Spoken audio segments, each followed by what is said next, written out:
آقا علیہ السلام نے فرمایا تنکح المرأۃ لاربع لمالہا ولحسبہا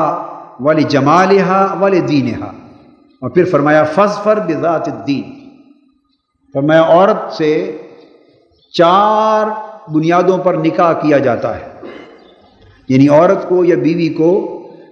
4 بنیادوں پر تلاش کیا جاتا ہے یا منتخب کیا جاتا ہے زوجیت کے لیے۔ 4 ریزنز ہوتے ہیں، کون کون سے؟ یا تو رشتہ تلاش کرنے والے ماں باپ یا بیٹا جب عورت کو تلاش کرتا ہے اور اپنی زوجیت میں لانا چاہتا ہے تو یا تو اس کے مال کو دیکھتے ہیں کہ مال کتنا لائے گی، مال کتنا لائے گی، اور ساسیں آج بھی اپنی بہو کو مال میں تولتی ہیں، حال میں نہیں تولتی،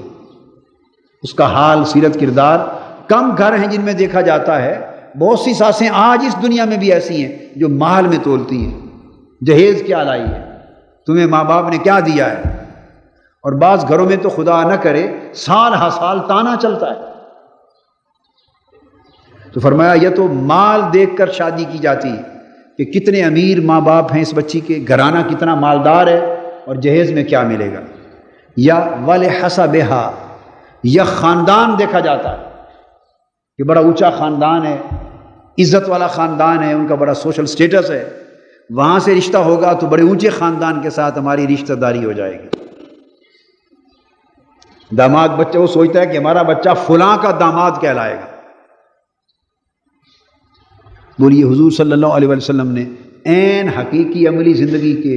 نقشے سے ہٹ کر کوئی بات کی؟ یہی کچھ نہیں ہوتا۔ تیسرا فرمایا ولجمالہا، اور تیسرا اینگل کیا ہے؟ اس کے حسن و جمال کو دیکھا جاتا ہے، کتنی خوبصورت ہے، جس کا ذکر میں پہلے کر چکا، اس کے جمال کو دیکھا جاتا ہے۔ اور فرمایا چوتھا سبب ولدینہا، اس کے دین اور نیک سیرت اور نیک کردار کو دیکھا جاتا ہے۔ یعنی فرمایا کہ 4 قسموں کے لوگ دنیا میں پائے جاتے ہیں۔ کچھ لوگ ہیں جو مال و دولت کو ہر شے پہ ترجیح دیتے ہیں، کچھ لوگ ہیں جو حسب اور خاندانی حسب کو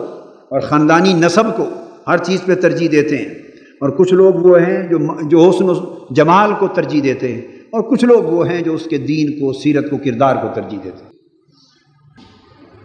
اب 4 چیزوں کو بیان کر کے آقا علیہ السلام نے یہ نہیں فرمایا کہ ان میں سے کوئی ایک چیز کلیت نظر انداز کر دی جائے، نہیں، 4 کا ذکر کر کے آگے پھر ترجیح اول بیان فرما دی۔ یہ نہیں فرمایا کہ مال مت دیکھو، ٹھیک ہے ذہن میں رکھ لو، نہیں فرمایا کہ حسب و نسب نہ دیکھو، خاندان ذہن میں رکھو، حسن و جمال مت دیکھو، نہیں حسن و جمال بھی ذہن میں رکھو، ہر چیز ایک توازن کے ساتھ۔ مال و دولت اس لیے دیکھو تاکہ بچے اور بچی کا جوڑ ہو، بچے والے اور بچی والوں دونوں کی زندگی کے ایک جوڑ بنے، کہ دونوں کی اگر مالی اور معاشی اور سماجی بیک گراؤنڈ بہت زیادہ مختلف ہوگی تو ان کے اندر گھروں میں انڈرسٹینڈنگ پیدا کرنے میں دشواریاں واقع ہوتی۔ ان کے اندر حکمتیں، جس قدر حکمت ہے وہ ذہن میں رکھ لو، حسن و جمال بھی دیکھو،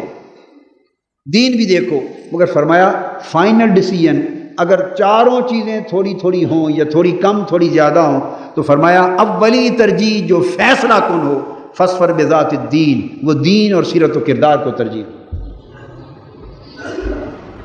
دین اور سیرت ہو،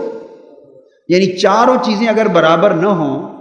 کوئی کم کوئی زیادہ، کوئی خوبی کمزور کوئی خوبی اچھی، کوئی تھوڑی کوئی زیادہ، اگر یہ فرق آ جائے تو فرمایا اس میں تمہیں ترجیح دینی پڑے کہ ان 4 میں ترجیح ہے اول کس کو دوں، تو فرمایا اس کی دین کو، اس کی سیرت کو، اس کے کردار کو، دینداری کو ترجیح دو، کیونکہ اس سے اس ازدواجی زندگی کی ابتدا ہونے والی ہے۔